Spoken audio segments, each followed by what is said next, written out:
pessoal, boa noite, muita paz, muita luz, namastê. Bom, hoje nós vamos iniciar então a nossa maratona ufológica. Quem gosta de ufologia, quem gosta de discutir esse tema, né, sobre uma nova abordagem, sobre um novo ângulo, nós então vamos estar discutindo com profundidade esse tema, esse assunto, ok? Então, nós vamos começar com o famoso caso da Operação Prato. Esse nosso seminário nós vamos estudar os casos principais de ufologia que aconteceu no Brasil e nós vamos discutir ele. Então, um dos casos mais intrigantes e mais famosos, bem documentados, é a chamada Operação Prato.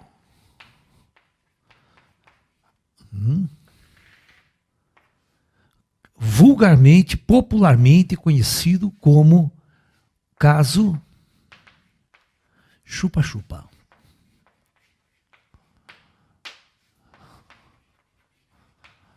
Ok? Vocês já vão entender já por que é o caso chupa-chupa.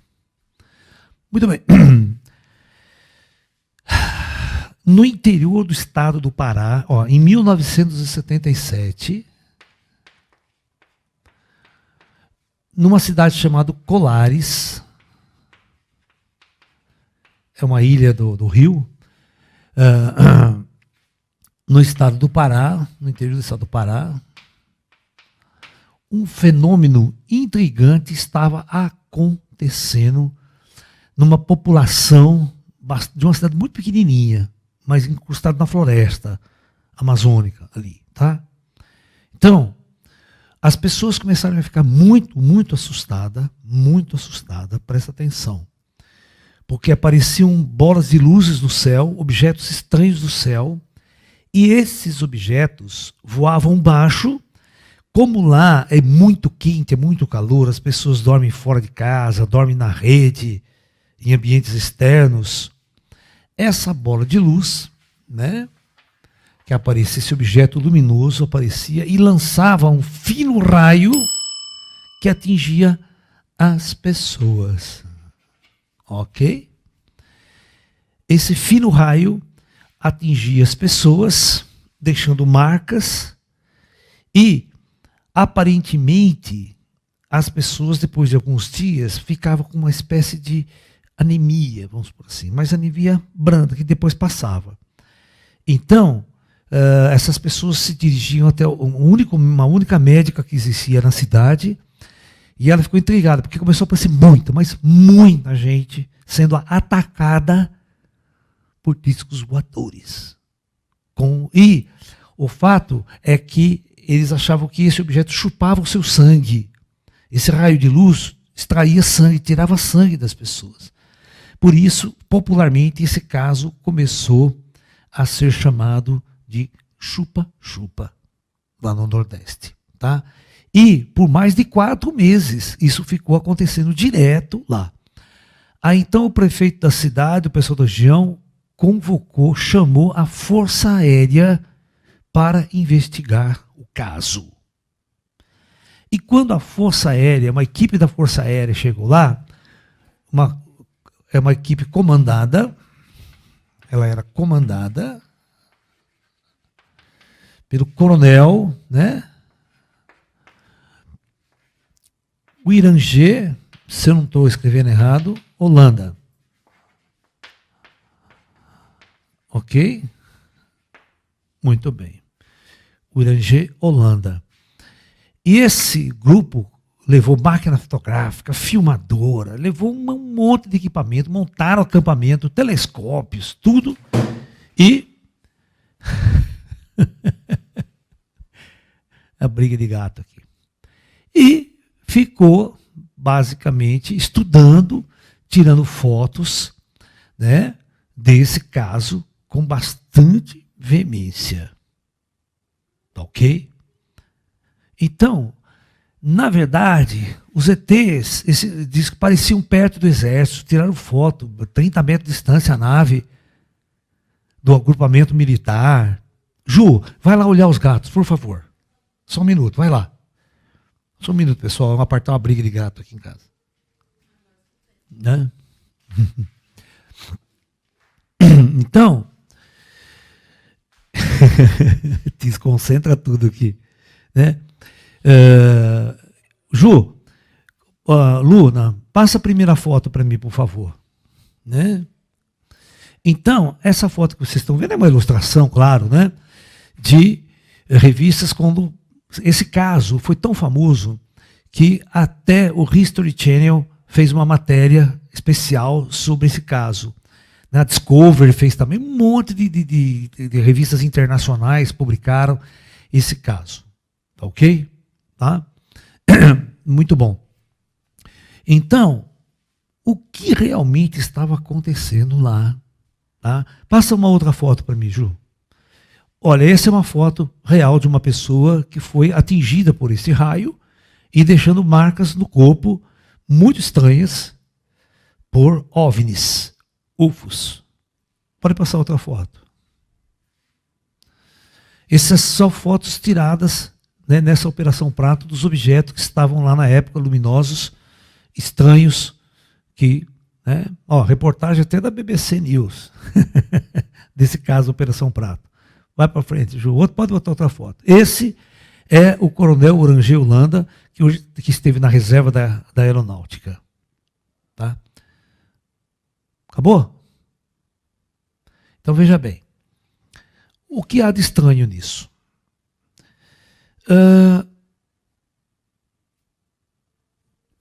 Teve uma...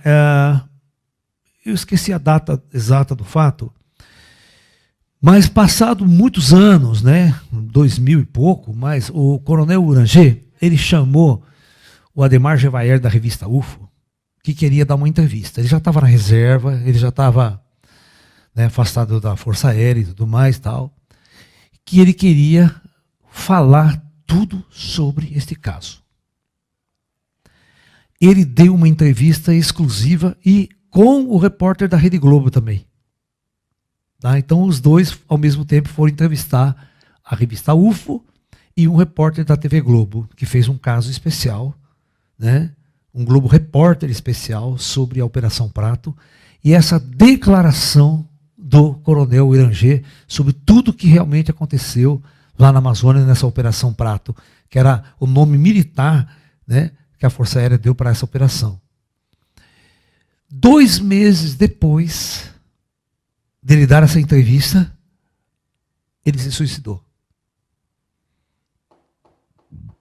O coronel se suicidou.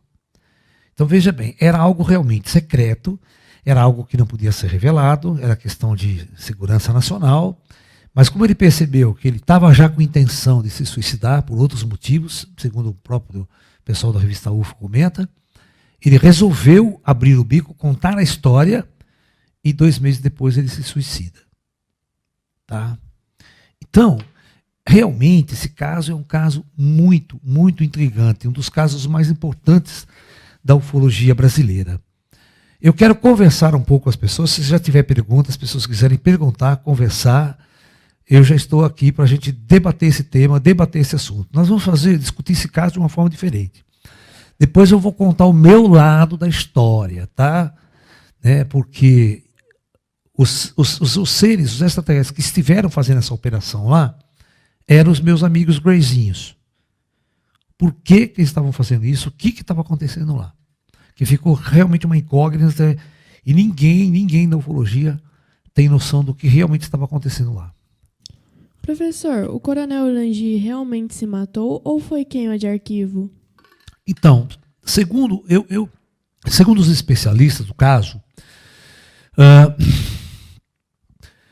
não foi queima de arquivo, ninguém matou ele, ele realmente ele já tinha tentado suicídio até antes, tá? E não conseguiu. Então, é por outros problemas familiares, tal. Você está entendendo? Não é queima de arquivo. Porque ele já falou tudo. Ele já revelou aqui, vai queimar o arquivo para quê? Depois que o arquivo está revelado, né? Em rede nacional, né? Foi uma coisa assim muito, né, estranha. Professor, então a morte dele não teve nada a ver com os ETs ou com a Operação Prato em si? Não. A morte dele não teve absolutamente nada a ver com os ETs em si e com a própria Operação Prato. Foi um suicídio por outros motivos. Quantas pessoas sofreram esses casos de chupa-chupa? Eram centenas. Muitos na cidade. Muita gente mesmo. As pessoas tinham medo de dormir, de sair na rua, né? Porque os objetos apareciam e praticamente atacavam as pessoas com esses raios. Isso ficou durante 4 meses. O pessoal conta que depois que durante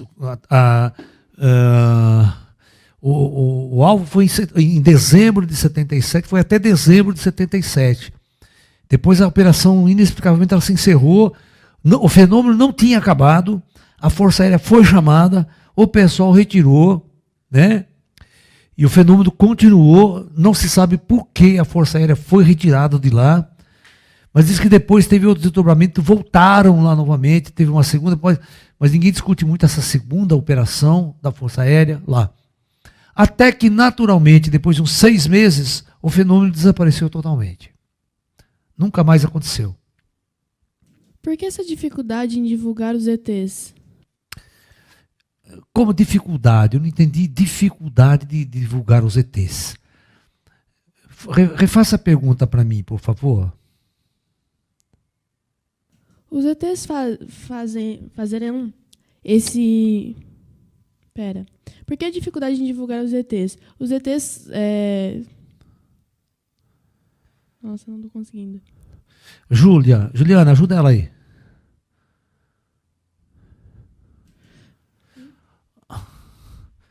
Onde que está escrito aqui? Aonde? Por que essa dificuldade em divulgar os ETs? Então, o lance dificuldade é o seguinte, no sentido de esconder, ela colocou. O lance é o seguinte, ó. Eu quero que vocês entendam que tudo que era ligado a fenômeno extraterrestre, desde a década de 50 até hoje, em todos os governos, é considerado fato de segurança nacional. Então tudo é top secret, tá? Nos Estados Unidos, qualquer parte do mundo, raramente um governo vem a público falar alguma coisa sobre ET. Ultimamente, nós tivemos algumas coisas, né? Força Aérea Americana liberando, a Força Aérea da França, muitos governos liberaram alguma coisa. Até o governo brasileiro abriu uns arquivos da Força Aérea, com muitos estudos que a própria Força Aérea fazia, mostrando que a Força Aérea estudava, sim, o fenômeno UFO. Tá ok? Mas é raro. Nessa época, então, que é de 77, né? Essa época era a época da fechadura mesmo militar. E 77, nós estávamos em pleno regime militar, não sei se vocês sabem, né? E o regime militar era um regime bastante fechado, bastante duro para qualquer tipo de assunto diferenciado. Então, era um protocolo internacional e o fenômeno no Brasil também era top secret. Para os ETs fazerem essa Operação Prato, foi preciso eles se materializarem? Foi. Porque eu vou lá no final eu vou contar para vocês o que realmente, por que os ETs fizeram essa operação lá, tá? Mas eu quero que vocês entendam que ela foi travada de mistério, tá? A maior parte das pessoas não sabem até hoje o que aconteceu lá, por que os ETs fizeram esse tipo de operação, fisicamente, até uma operação física, os objetos físicos, os raios físicos tiraram sangue fisicamente, deixando marcas nas pessoas, ou seja, uma atividade física, real, não é uma atividade espiritual. Né? Professor, já que os ETs eram seus amigos, Grace, você sabe dizer o que eles queriam realmente e faziam usando esse raio de luz? Sei, mas daqui a pouco eu revelo. Deixa eu deixar suspense, senão não tem graça. Você acha que eu não estou, eu conversando com os ETs há mais de 30 anos, eu não ia perguntar o que eles estavam fazendo lá, pô? Você acha? Óbvio. O que o coronel falou para a revista e o repórter? Então, tudo isso que nós estamos fazendo aqui. Mostrou algumas fotos, contou desenhos, contou tudo sobre a operação que foi feita. Mas eu quero que vocês entendam que eles nunca entraram em contato com extraterrestre. No sentido assim, falar, conversar. Os ETs não queriam papo com eles. Até se mostravam, chegavam perto deles, entendeu? Com as naves. Tem uma hora que o coronel fala que chegou a 30 metros de uma nave, de que a nave tinha uns 30 e poucos metros de diâmetro. Né? Chegaram bem próximo, filmaram, tem muitos filmes em Super 8, né? Da época, tem muitas fotografias, mais de 500 fotografias. Mas nunca veio à tona esse material nunca foi divulgado pela Força Aérea. Tudo o coronel Urander falando especificamente do que estava acontecendo lá. Por isso que é interessante, você pode assistir todo esse documentário, se você procurar, existe o Globo Repórter, né? Existe no SBT, um documentário do SBT, existe um documentário da Discovery, do History Channel, todo mundo fala sobre essa Operação Prato, ela foi muito famosa. Ok? Tá? Mas nenhuma dessas reportagens chega a qualquer conclusão sobre o que os ETs estavam fazendo naquela região. Professor, as autoridades têm medo do fenômeno UFO? Não tem. Eu conheço os militares, eu conheço muitos militares, né, que investigam o fenômeno, porque eles sabem, os ETs nunca foram bélicos, nunca foram belicosos no sentido nenhum, nunca ofereceram nenhuma agressividade em todos esses anos que o fenômeno UFO foi pesquisado. Então eles não têm medo, não. Professor, os homens de preto, ou MIBs, são agentes do governo ou enviados dos ETs? Não, são agentes do governo americano. É coisa do governo americano, tá? Isso, MIB é só nos Estados Unidos, tá? Aqui no Brasil não tem isso aí. É coisa de governo americano mesmo, de uma... Na verdade, o fenômeno UFO, dentro do governo americano, quem assistiu ao projeto Blue Book sabe, existiam várias comissões super ultra secreta que estudavam o fenômeno UFO, e uma não se bicava com a outra, viu? O pessoal do FBI começou a estudar, o pessoal da CIA começou a estudar, você está entendendo? E um grupo do projeto Blue Book, da Força Aérea, começou a estudar. Então eles eram muito... escondiam informação do outro, né? Um comandante não queria que o presidente dos Estados Unidos soubesse de informações sobre a operação. Era muito louco. Existia muita disputa política e ideológica. É como no Brasil aqui, você vê como que o nosso governo tem muitas disputas ideológicas de partido político, de ideologia, um querendo derrubar o outro, é uma puta briga interna. Então, quando tem um conhecimento mais sofisticado sobre uma série de coisas, os grupos escondem essas coisas. Né? Você pega assim, por exemplo, no Brasil, só para vocês terem uma ideia, no Brasil nós temos a PGR, que é a Procuradoria-Geral da República, nós temos o antigo, né? Antigamente era a SNI, Serviço Nacional de Informação, hoje é a ABIN, que é o serviço secreto, o serviço de inteligência do governo brasileiro. E essas duas coisas, elas não se tocam, não, eles ficam em briga. O pessoal do Exército tem a sua segurança do Exército, né? Seu serviço secreto do Exército, e cada um, né? Parece que são órgãos meio independentes, não tocam informação. Estados Unidos era a mesma coisa.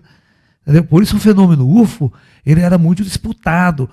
E os Homens de Preto é uma dessa elite de um grupo que tentava cercear de toda maneira qualquer divulgação sobre o fenômeno UFO. Na década de 50 e 60, eles até matavam pessoas para evitar que isso viesse à tona, porque eles consideravam um caso de segurança nacional muito, muito restrito. Eles tinham muito medo do fenômeno. Eles tinham medo do fenômeno. Naquela época tinha. Hoje não. Mas naquela época eles morriam de medo de enfrentar uma força extraterrestre que eles achavam que podia ser invasora. Ameaçar a Terra. Professor, você já esteve fisicamente numa nave extraterrestre? É proibido falar. Proibido comentar. Né? Por que os MIBs chegaram a matar pessoas em questão delas saberem do fenômeno UFO? Porque elas poderiam divulgar isso na mídia, divulgar isso de uma forma muito contundente. E naquela época o governo, tudo que aparecia, eles tentavam dizer que era fogo do pântano, viu Vênus, isso aqui, que nada relacionado ao ET, que ET não existia. Eles encobriam. Era uma política de acobertamento. ok? Uma política de acobertamento. Mas vamos voltar sobre aqui, né? Vamos discutir o projeto aqui, gente. Operação Prato, conhecido como Roswell brasileiro, né? Professor, o senhor sabe algo da Área 51? Pode falar algo sobre? Sei. Eu tenho uma. Nós vamos ter aqui nesse Maratona Ufológica um capítulo especial sobre a Área 51. Aguardem. Aguardem. Tá? Aguardem. Bom, vamos pensar no seguinte. Eu vou colocar todos vocês no lugar dos extraterrestres. Tá? Eu pergunto, o que você iria fazer num lugar no meio da Amazônia, onde aqueles povos eram humildes, povos simples, trabalhadores rurais, que trabalhavam com extrativismo, né, na floresta, viviam da floresta. O que eu vou fazer lá, enviando raios muito pontiformes, que atingiam coxa, atingia aqui, atingia a barriga, que as pessoas dormiam sem camisa, de short, sabe? Era muito calor. A Amazônia sempre foi quente pra caramba. Eu pergunto para vocês, se vocês estivessem fazendo isso, vamos usar a inteligência. O que vocês queriam? O que vocês estavam fazendo ali? Né? Ou seja, o ET não tinha mais o que fazer para ficar assustando o Ribeirinho?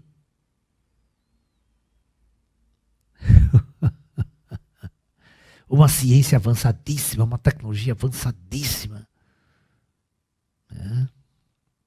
É que, na verdade, a maior parte das pessoas que estudam o fenômeno extraterrestre, o fenômeno de forma totalmente materialista, jamais vai entender o que os ETs fazem, por que fazem, como fazem, e por que eles atuam, e quem são os ETs que estão atuando ali. Tá? Esse é um dos fatores mais complexos da ufologia. Todos esses documentários que vocês viram na televisão, todos vocês vão ver no SBT, podem entrar na internet que vocês vão assistir, esses documentários estão aí para vocês assistirem, sobre o fenômeno chupa-chupa. Mas nenhum deles vai fazer a abordagem que a gente faz. Uma abordagem mais esotérica, mais transcendental. O final, ninguém sabe o que aconteceu. O final é um obscurantismo total. Fica aquele mistério até hoje, sem revelação, sem sucesso. Né? Tudo, vocês têm que olhar essa Operação Prato do ponto de vista do comando extraterrestre, do comando Astar. Tá? Quem é o comando Astar? Quem são os extraterrestres? O que os extraterrestres estão fazendo aqui? As pessoas não sabem que nós somos espíritos extraterrestres encarnados nesse planeta, vivendo uma experiência na matéria, uma experiência coordenada por inteligências muito avançadas que operam do plano astral, que operam do outro plano. Tá? Quando há uma necessidade de materializar alguma coisa, fazer umas operações materiais na superfície do planeta, é feito. Mas é feito por gente que está morta. Todos os ETs, todos, inclusive esses Greys, todos esses Greys que vocês estão vendo, todas essas operações é feito por gente morta, que se materializa. Eu quero que vocês imaginem uma pessoa, não precisa ser um ET não, uma pessoa muito famosa do nosso, já morta, que de repente se materializa aqui. Materializa e começa a fazer alguma coisa. Né? Faz uma ação aqui, tal, ou traz um remédio, tal, dá uma injeção numa pessoa, vai embora. Vocês podem imaginar que isso é uma coisa que poderia acontecer a qualquer momento, se eles quisessem? Não precisa ser extraterrestre. Qualquer pessoa morta, do plano espiritual, que estivesse operando num nível mais elevado, com mais tecnologia, mais consciência, resolvesse intervir, de alguma forma, em alguma coisa que estivesse acontecendo aqui no nosso planeta de forma material. Os espíritos materializavam e resolviam fazer um monte de coisa. Eu quero que vocês entendam, prestem atenção, quando o Dr. Fritz operava com Zé Arigó, né, lá em Minas Gerais, teve um dia que ele estava incorporado no Zé Arigó e chamou toda a equipe que trabalhava lá e falava assim, olha, eu tenho um presente para vocês, uma surpresa para vocês. Depois que acabar o trabalho, vocês não vão embora e se reúnam tudo aqui na sala que eu quero conversar com vocês pessoalmente. Tudo bem, naquele dia especial, presta atenção no que eu estou falando. Todo mundo foi embora, aí todo o grupo de trabalho que trabalhava no centro reuniu-se na sala, o Zé Rigó já estava, vamos por assim, desconectado, era o próprio Zé Rigó. De repente, o Dr. Fritz, o espírito do Dr. Fritz, materializa ali na frente de todo mundo. Materializa ali na frente e fica 1 hora conversando com todas as pessoas ali. Ou seja, 1 hora materializado, conversando com a equipe de trabalho, dando orientação para as pessoas. Então veja bem, esse espírito ele poderia trabalhar materializado se ele quisesse. Agora imagine o impacto na mídia, nos jornais, se pessoas fotografassem, filmassem um espírito materializado operando ele sem médium. Aí seria uma puta intervenção direta do alto de uma forma que vocês não imaginam. Entendeu? Então, veja bem, quando vocês verem uma operação extraterrestre, interferência, é a mesma coisa. Só que o plano astral nunca autorizou esse plano, esse projeto de um espírito materializar fisicamente e fazer uma sessão de cura. Ele tinha que ficar oculto, como espírito incorporado no Zé Rigó. Você está me entendendo? Imagine, só por imaginar vocês, aqui nesse estúdio, se de repente ao meu lado começasse a materializar seres extraterrestres. E vocês começassem a ver aí. Vocês não têm noção do que isso causaria? Causaria, no dia seguinte, isso aqui estava fechado pelo exército. O próprio governo americano estava aqui na porta fechando tudo. Porque eles perdem o controle, eles não têm controle. A informação que vai passar, como que isso vai operar, como que isso vai ocorrer. Né? É sério o negócio, é muito sério. Pode falar. Será a ignorância da nossa natureza espiritual? Quem é extraterrestre e por que esse sigilo de informações? Não é um sigilo de informações. O problema é que o comando não quer. Os ETs não está na hora de fazer essa abertura para a Terra. Tá? A Terra é um projeto de expiação, a Terra é um projeto de kármico. Essa grande revelação, ela está sendo programada para ser feita, mas agora ainda não é hora. Por isso que os ETs nem os espíritos se materializam para fazer as coisas diretamente. Eles fazem de forma oculta, eles fazem de forma invisível. Professor, esse raio de luz seria para coletar sangue? Seria possível uma doença, uma epidemia que estava nessas pessoas? Mas aí é que está a chave do negócio. Quem já assistiu palestras minhas antigas sabe o que eu estou falando. Tá? Então vamos lá, vamos revelar. Tá? Eu lembro que quando eu comecei a ter os contatos com os gurizinhos, esse caso, ele era muito famoso na mídia, ele era muito comentado, né? Então, todas as vezes que aconteciam coisas, eu perguntava para eles, né? Eu queria saber tudo o que estava acontecendo. Você vê, isso foi em 77, 78. Em 82 teve um congresso internacional em Brasília, né? General Shoa organizando o congresso. Então, toda a casuística brasileira era muito estudada pelos ufólogos, está entendendo? Tinha os ufólogos de campo mesmo, tinha muitas revistas ufológicas no Brasil, né? Tinha a revista da Irene Grange, chamada revista OVNI, né? Documento, tinha a revista Planeta, que ela cobria qualquer fenomenologia paranormal, extraterrestre, tudo que acontecia. A revista Planeta, ela foi uma das pioneiras no Brasil, né, em divulgar coisas esotéricas, coisas espiritualistas, fenômenos mediúnicos, paranormais. Né? E a Operação Prato também, o caso Chupa-Chupa, foi muito documentado, discutido na época. É claro que eu, no meu interesse como físico, como cientista, como ufólogo também, quis saber o que estava acontecendo. Então eles me revelaram o seguinte, presta atenção. Tá? A floresta, quando ela é inexplorada, ela é um ecossistema muito distante do ser humano, é um ecossistema próprio. Da mesma forma, né, que na China, hoje, né, vem de um animal, vem de um morcego, né, de um rato, a gente não sabe a origem dele, o coronavírus. Nós temos, por exemplo, a AIDS, é um vírus que, segundo as discussões, vem do macaco, tá?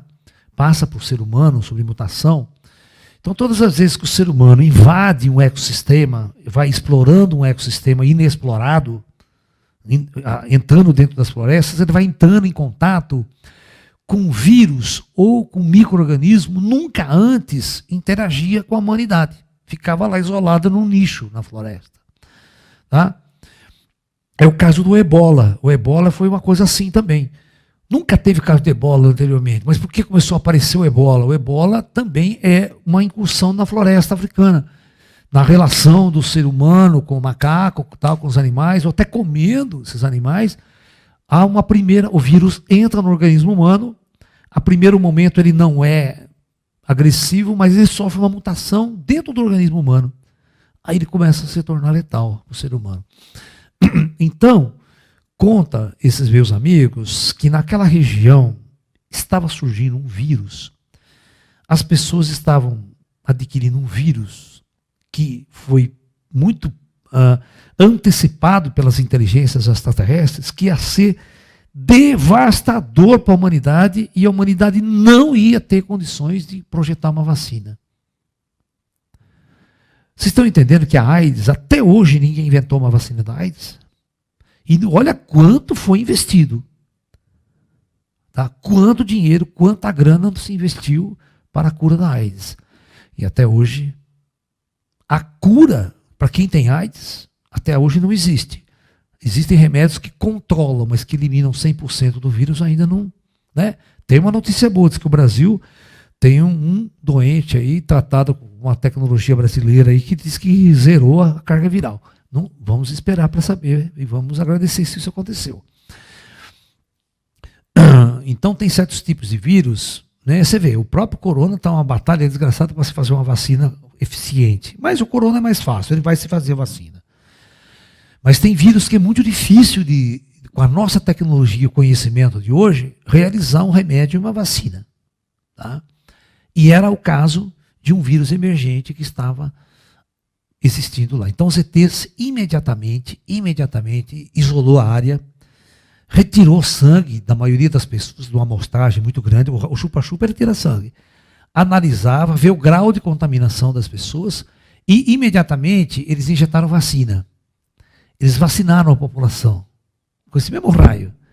Eles vinham com o segundo raio e vacinavam. Depois que eles fizeram a amostragem, fizeram a vacina e começaram a vacinar um grupo específico que tinha, dando remédio para eliminar o vírus. Quando você elimina, ele não vai mais para frente. Todo mundo tem uma certa imunidade, o vírus para aquela imunidade de rebanho.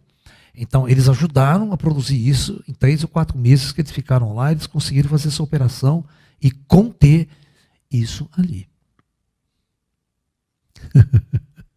Professor, os ETs estavam mortos ou não precisavam mais de corpos materiais? Eram seres ascensionados? Sim, todo extraterrestre que operam essas tecnologias de discos voadores são seres ascensionados. Eles estão a serviço do comando Astar.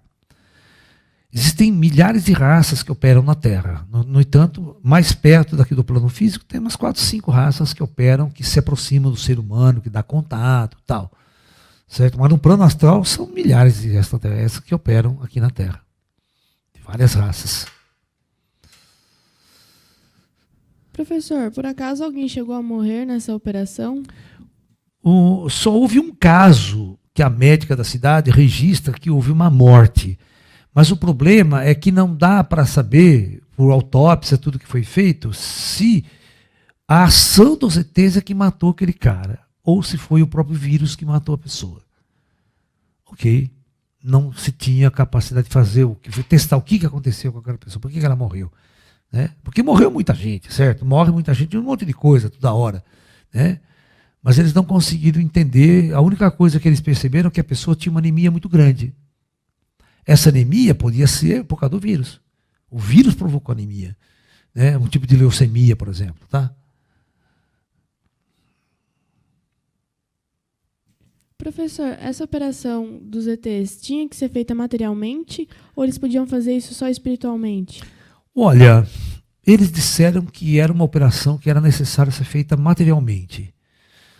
E como era uma época era uma época, a década de 70, que os ETs faziam operações para chamar a atenção da humanidade, então eles faziam fisicamente, eu acredito que eles poderiam fazer totalmente sem aparecer, né? Mas a ação física era uma questão de chamar a atenção da humanidade em todos os aspectos, eles precisavam aparecer fisicamente. Tá? Então ele já uniu ali o chamado útil ao agradável. Né? Realizar uma operação, poderia ser feita de forma totalmente invisível, sem ninguém ficar sabendo, mas eles resolveram fazer, né, para dar o boom, para chamar a atenção, como outras aparições do mundo inteiro estavam acontecendo. Né?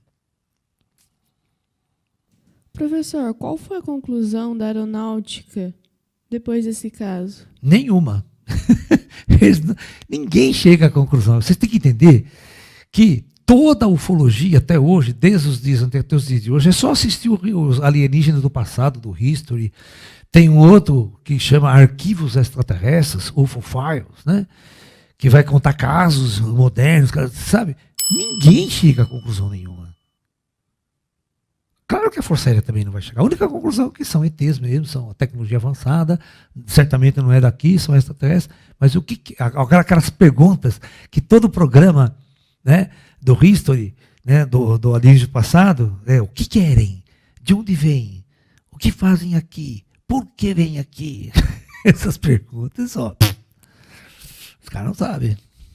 Né? Por quê? Porque a visão desse povo é uma visão 100% materialista. É por isso que nós no Brasil, no lado esotérico, aqui nós estamos muito, mas muito avançados em relação ao fenômeno UFO do que qualquer nação no planeta Terra. Né? Os caras não sabem nada sobre ET. Eles não têm a mínima noção dessa natureza espiritual, natureza transcendental, natureza... Né? Não tem a mínima noção. Né? Quando o próprio cientista famoso inglês que morreu recentemente, o Stephen Hawking, né? Quando ele abria a boca para falar de ET, só falava bobagem. Aí prova exatamente que as autoridades e os cientistas não sabem absolutamente nada sobre o fenômeno extraterrestre. Nada. Perdão. Ao nosso lado, neste momento da palestra, pode ter um ET assistindo com cada um de nós? Eu acredito que ao lado de vocês aí, não, mas monitorizado por tecnologia avançada, tem. Tá? Vocês não têm noção como esses seres possuem uma tecnologia avançadíssima e conectam aonde e com quem eles quiserem. Eles têm equipamentos nas bases operacionais dele que todas as pessoas estão conectadas em suas máquinas e seus computadores. Ele só seleciona lá e começa a observar o que está rolando na sua mente. Então, é muito interessante que eles são pessoas que, quando o assunto UFO acontece aqui embaixo, eles têm interesse em analisar o comportamento das pessoas quando eles recebem essa informação, quando fazem essa discussão, para ver qual que é o nível, até onde a mente humana atinge a carga de compreensão mais profunda do fenômeno UFO. Né? Então, eles analisam, eles veem o comportamento psíquico, psicológico. Aí é o estudo que eles fazem para saber até onde eles podem ir com o ser humano. Né? Até que ponto eles podem chegar. Né? Professor, os ETs que participaram dessa operação são os mesmos que ajudavam o Zero Igual nas operações? Provavelmente. Provavelmente.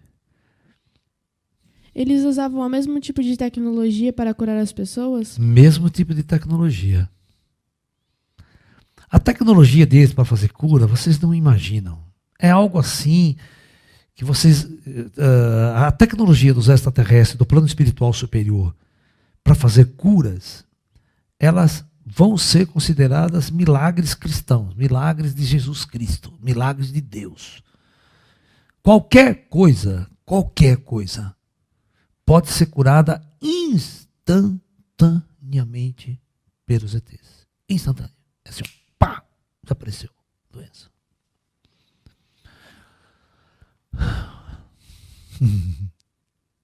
Atualmente nessa região, ainda existem avistamento de naves? Não. Pode passar semanas e meses acampada que você não vai ver um disco voador lá. Muitas equipes, muitos ufólogos foram para lá, ficaram, nunca mais apareceu mais nada. Inclusive os moradores da cidade. Teve uma reportagem recente, né, que as pessoas... Tem um programa recente, feito por um brasileiro, que está no History, chama De Carona com OVNIs. Não sei se vocês já viram esse programa. Tá? Então, é um cara que ele tem um jipinho, é uma produção brasileira, e ele vai em todos os lugares do Brasil que teve casos ufológicos importantes. Agora, foi até em São Tomé, fez uma matéria em São Tomé, tudo lá e tal, tá? E ele foi em Colares. Isso agora, na questão do ano passado. E ele fez toda uma matéria lá com as pessoas, com a médica que atendeu as pessoas que estão vivas até hoje, sabe, com o chefe de polícia, com o prefeito da época. Né? Andou por todos os lugares onde apareceu, mas os caras falaram, não tem mais nada aqui. Raramente, uma luzinha de vez em quando, mas nada é daquela coisa. Entendeu? Foi feito. É interessante, né? Ai. E as pessoas que foram afetadas por esse raio de luz, além de terem essa anemia, tiveram mais algum sintoma? Não, depois desapareceu. Depois ninguém morreu, os fenômenos passavam, as pessoas tinham um certo incômodo, mas depois aquele cicatrizava, acabou, não teve problema nenhum. Não houve nenhum problema mais sério. A única coisa é que as pessoas ficaram muito com medo. Muita gente se mudou da cidade e foi embora no Porto Maé. Por causa do fato. Tá? Houve um êxodo mesmo. Muitas pessoas saíram lá, foram embora, largaram tudo, foram embora. De medo. Professor, houve uma disseminação desse vírus na região? Não, ninguém, na verdade, na época, ninguém fez uma pesquisa dirigida a isso. Ninguém foi fazer uma pesquisa associada a um vírus, por exemplo. Né? Ninguém fez isso. Ninguém desconfiou disso. Ninguém. Tá? No Brasil já surgiu vários vírus, né? Perigosos. Né? Esses Zika, são tudo vírus da floresta, é coisa nossa. Né? A dengue, todos esses vírus aí emergentes são vírus da floresta, que não tinha antigamente, eles estão chegando agora. Né? O que sempre existiu foi malária, foi essas coisas aí, né? Febre amarela, todas essas coisas é uma coisa comum, né? Endêmica nas florestas. Mas certos vírus não. Tem um que surgiu que era muito perigoso, que é o hantavírus. O hantavírus é uma variação brasileira que nós temos aqui, que apareceu, o hanta porque ele apareceu primeira vez lá num rio como é que fala? Um rio chamado Hanta, lá na Indonésia, não sei que lugar que é lá, que é chamado Rio Hanta. Era um vírus assim, hemorrágico, tipo do ebola, que pegava em 3, 4 dias matava a pessoa.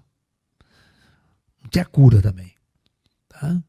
E o Brasil teve uns casos de hantavírus aqui também, tal, muito problemático. Era um vírus terrível, não tinha cura. Então podemos dizer que esse vírus ainda continua no meio ambiente daquela região? Pode ser que sim, pode ser que sim. Ou os ETs, né, tentaram de algum jeito limpar essa traia para a humanidade. É um karma para a humanidade que talvez não tivesse escrito. Né? O que os extraterrestres estão fazendo neste momento do Projeto Terra? Tentando impedir a possível guerra nuclear ou auxiliando o desencarne em massa? Não, nenhuma das duas coisas. Eu acho que a guerra nuclear já foi resolvida. Isso é uma discussão lá de trás. O próximo seminário da semana que vem, né, vai ser sobre guerra nuclear. Tem aí, né? Você ter se impedir uma guerra nuclear, então nós vamos discutir tudo isso. Só que isso é uma coisa que aconteceu lá na década de 50, 60. Ok? Já foi resolvido lá atrás. A Terra está sob o ultimato e sob uma intervenção extraterrestre desde aquela época. E as autoridades militares sabem disso. Tá? Então é muito importante que nós entendamos que duas coisas importantes vocês vão aprender na ufologia. Se vocês analisarem qualquer fenômeno UFO, qualquer caso ufológico, pela ótica materialista do fenômeno, ninguém chega a conclusão nenhuma. Ninguém sabe o que está acontecendo, ninguém sabe quem são os ETs, por que estão aqui, por que deveriam... Não vai saber. quando você expande a sua compreensão sobre a nossa própria natureza espiritual e a natureza espiritual dos extraterrestres, aí realmente nós vamos ter uma outra visão de todos os casos, toda a casuística ufológica que aconteceu na Terra até os dias de hoje. Tá? Então, como vocês conhecem o meu trabalho é um trabalho de ufologia esotérica, ufologia que a gente chama de avançada, pelo fato de olharmos a natureza dos ETs e a missão dos ETs. Inclusive, todo o meu trabalho foi centrado, né, em poder transmitir às pessoas quem, na verdade, são os extraterrestres, qual é a missão dos extraterrestres entre nós e o que realmente eles estão fazendo aqui na Terra conosco. Então, foi a missão que eu recebi deles a partir dos meus primeiros contatos. Né? Professor, qual foi a posição dos ETs, dos seus colegas, ETs Greys, em relação a essa operação do chupa-chupa? Então, foi o que eles revelaram para mim. É um trabalho, para eles é um trabalho normal. Eles trabalham com esse tipo de coisa o tempo todo. Mas a maioria, né, olha, eles trabalham em hospitais, ele tem equipes em hospitais, ele tem equipe em centro espírita, ele tem equipe em tudo quanto é canto que eles vão intervir para ajudar as pessoas, tentar harmonizar, amenizar o sofrimento da humanidade. Mas tudo isso de forma invisível, que as pessoas nem ficam sabendo que são auxiliadas pelos Greys, que são auxiliadas pelos ETs. Elas não sabem. Elas vão no centro espírita, tem um preto velho, dá um conselho, mas não é nem preto velho, às vezes é um ET disfarçado de preto velho ali, ajudando as pessoas. Por exemplo, na equipe do Dr. Fritz, veja bem, na equipe do Dr. Fritz, espiritual, imagine se naquela época, para as pessoas saírem da Igreja Católica e ir para um centro espírita, era um dos maiores desafios, né? É um dos maiores paradigmas que o católico tinha que quebrar, porque o católico ele era preso na Igreja Católica sobre um terrorismo religioso de extrema rigidez. Não vai lá porque lá é casa do demônio, é casa do Satanás. Esse era o discurso do padre. Imagine o medo que o católico tinha de entrar no centro espírita. Tá? Até hoje, as pessoas católicas fervorosas têm medo de entrar no centro espírita. Falou em espírito, elas cagam de medo. Certo? Imagine naquela época, né, década de 50, 60, 70, as pessoas entraram no centro espírita. Mas, quando as pessoas estavam desenganadas pelos médicos, tinham uma doença incurável, a única solução vamos lá agora tentar no centro espírita, né? Porque a Igreja Católica, rezo, e só assombração que aparece. Né? E eles tentavam ir lá, quebravam esse paradigma, iam no centro espírita, com um piquete de padre na porta, né? Falando, não entrem aí, que aí é a casa do demônio, a casa do Satanás. Então as pessoas tinham que romper, presta atenção, elas tinham que romper um paradigma violento para frequentar um centro espírita, simplesmente porque lá se falava com pessoas mortas, com espíritos. Agora você imagine, você acha que o plano astral ia colocar o ET no meio da jogada dentro do centro espírita, mas nem a pau. A cabeça das pessoas não estavam pronta para isso. Aí não entrava ninguém no centro espírita. Se você falasse que tinha ET ali, junto com o Zé Ligó, mas ninguém esvaziava, saía todo mundo correndo. Tá? No dia seguinte não ia aparecer ninguém mais no centro espírita. É isso, essa é a realidade. Você tem que quebrar paradigmas devagar, né? Você não pode entrar de sola, né? A humanidade hoje ela está mais madura para a gente falar de ET.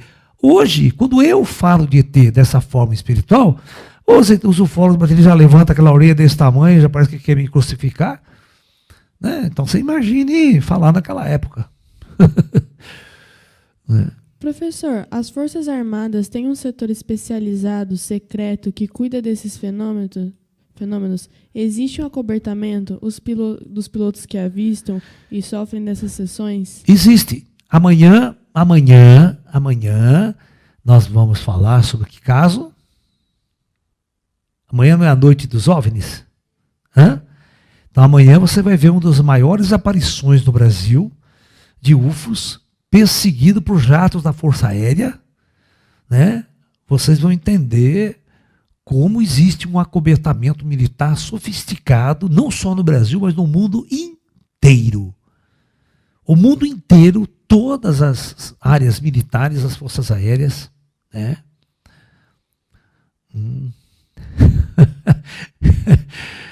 Sabe disso. Eu não posso fazer uma fofoca para você. Tem uma pessoa assistindo esse curso nosso aqui, ela está assistindo agora aí, tá? Eu não vou falar quem é. Depois, se ela quiser, ela se mostra.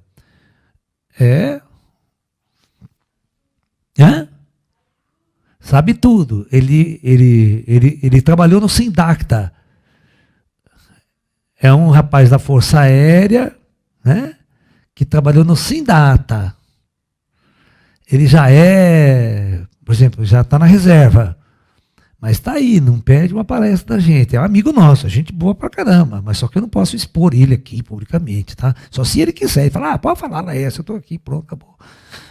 Né? Mas é um tenente-coronel. Né? Sabe tudo sobre disco voador e sobre esses acobertamentos militares. Por quê? Eu vou falar para vocês, eu já tive a visita aqui de comandante do Sindacta de Brasília. Entendeu? Então, só que eu não posso falar isso em público, tá? Não posso. Nomes, essas coisas todas. Tem perguntas, pessoal? Tem mais alguma pergunta sobre o ET de chupa-chupa? Então, vamos fazer um resumo. Então, o fenômeno chupa-chupa é algo que aconteceu, foi real, é um caso muito, muito diferente de tudo que aconteceu no mundo. Nós não temos no mundo nenhum caso semelhante. Não há. Onde muitas pessoas foram vítimas de uma ação, né? Vou colocar entre aspas, assim, beligerante, né? Dos irmãos extraterrestres injetando raios. Porque se quisesse matar, já tinha matado as pessoas, né? Nunca os ETs tiveram uma atitude, né, de matar, de invadir, sabe, de invadir privacidade, né? Às vezes quando abduzir algum, isso aí tudo bem, isso aí é normal. Né? Eles abduziam uma pessoa aqui e largavam lá não sei aonde. Teve um cara que foi abduzido aqui aqui em Catanduva, em São Paulo, largaram lá no Espírito Santo. Né? Professor, então os ETs não tinham o objetivo de estudar os corpos humanos e entender como que funciona? Claro que não. Claro que não. Isso aqui é projeto deles. Esse corpo humano, vocês têm que entender que os ETs não estão chegando agora para estudar a gente. Chegou lá, olha que planeta bonitinho, vou estudar o ser humano, dissecar ele para ver como é que ele funciona. Tá louco. Os ETs estão aqui há milhões de anos. Eles prepararam esse planeta, eles construíram todo esse ecossistema. Esse corpo é propriedade deles, é propriedade científica deles. Eles sabem tudo sobre esse corpo. Por isso que podem consertar a hora que eles quiserem. Né? Eles têm a chave do projeto. Professor, alguém que sofreu esse raio de luz falou à imprensa e tem algum vivo ainda? Tem. Claro que tem. Tem sim. Depois já todo mundo deu entrevista. Essa foto que eu mostrei para vocês mesmo, essa moça deu entrevista, tudo deu entrevista. Mas eles não sabem de nada, o que eles vão saber? Tava lá dormindo com ele, o negócio lá, põe pau no BT, já chupou. Já deu uma chupada. Né? É a única coisa que os caras têm que fazer. Não tem diálogo, não tem conversa, não tem contato físico, é uma coisa distante. Por isso que eu falo para você, o povo é o último a saber. O próprio cara que sofreu a situação, né, não sabe o que está acontecendo. Professor, qual a relação dos exames, os exames que eles faziam quando abduziam alguma pessoa nas naves com esse caso? Então, nesse caso, eu estou falando para vocês, as pessoas não sabiam o que estava acontecendo lá. Recurso médico zero. Tá? Então, as pessoas... O que eles faziam? Eles tiravam a amostra de sangue, tentavam saber o que estava acontecendo. Mas não tinha ninguém muito doente, que morria, sabe? Pegava uma febrezinha e tal, depois passava. A própria médica da cidade dá essa entrevista. Só tem um cara que morreu. Ela está viva ainda, essa mulher, sempre ela vai em congressos ufológicos, né? Falar sobre o caso chupa-chupa. A médica está viva até hoje, ela dá entrevista até hoje. Qualquer hora ela aparece aqui no nosso sítio, nosso ashram, mas tem uma conversa diferente com ela. Tá? Beleza então, pessoal? Beleza, é isso aí. Uhum. Então, amanhã nós continuamos o nosso trabalho da nossa maratona ufológica. Vamos falar sobre a noite dos OVNIs. Namastê, muita luz, muita paz a todos, queridos. Muita paz.